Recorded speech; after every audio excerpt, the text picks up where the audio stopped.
8 വർഷത്തെ ഭരണത്തിനിടെ യോഗി സർക്കാർ യുപിയിലെ ക്രമസമാധാന മേഖലയിൽ കൊണ്ടുവന്നത് അഭൂതപൂർവമായ മാറ്റങ്ങളാണ്. കഴിഞ്ഞ 8 വർഷത്തിനിടെ 222 കൊടും കുറ്റവാളികളാണ് പോലീസുമായുള്ള ഏറ്റുമുട്ടലിൽ കൊല്ലപ്പെട്ടത്. പരിക്കേറ്റത് 8118 ക്രിമിനലുകൾക്കാണ്. ഇതുവരെ 79,984 കുറ്റവാളികൾക്കെതിരെ ഗുണ്ടാ നിയമപ്രകാരവും 930 കുറ്റവാളികൾക്കെതിരെ ദേശീയ സുരക്ഷാ നിയമപ്രകാരവും നടപടി സ്വീകരിച്ചിട്ടുണ്ട്.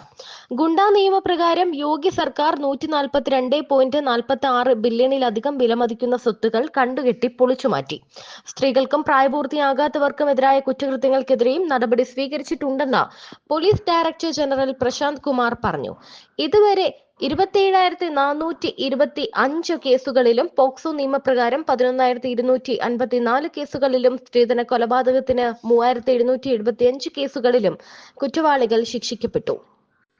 2023 ജൂലൈ മുതൽ 2024 ഡിസംബർ വരെ 51 പ്രതികൾക്ക് വധശിക്ഷയും 6,287 പേർക്ക് ജീവപര്യന്തം തടവും 1,091 പ്രതികൾക്ക് 20 വർഷത്തിൽ കൂടുതൽ തടവും 3,868 കുറ്റവാളികൾക്ക് 10 മുതൽ 19 വർഷം വരെ തടവും 5,788 പ്രതികൾക്ക് 5 വർഷത്തിൽ താഴെ തടവും വിധിച്ചു.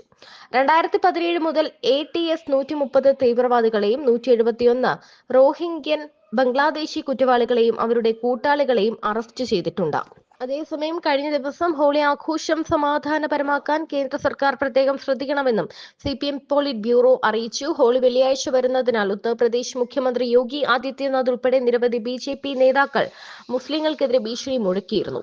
റംസാൻ മാസത്തിലെ വെള്ളിയാഴ്ച ഹോളി ആഘോഷിക്കുന്ന സാഹചര്യത്തിൽ ഉത്തർപ്രദേശ്, ബീഹാർ, മധ്യപ്രദേശ് എന്നിവിടങ്ങളിൽ നിന്നുള്ള BJP നേതാക്കൾ പ്രകോപനപരമായ പ്രസ്താവനകൾ ഇറക്കിയത് അപലപനീയമാണ്.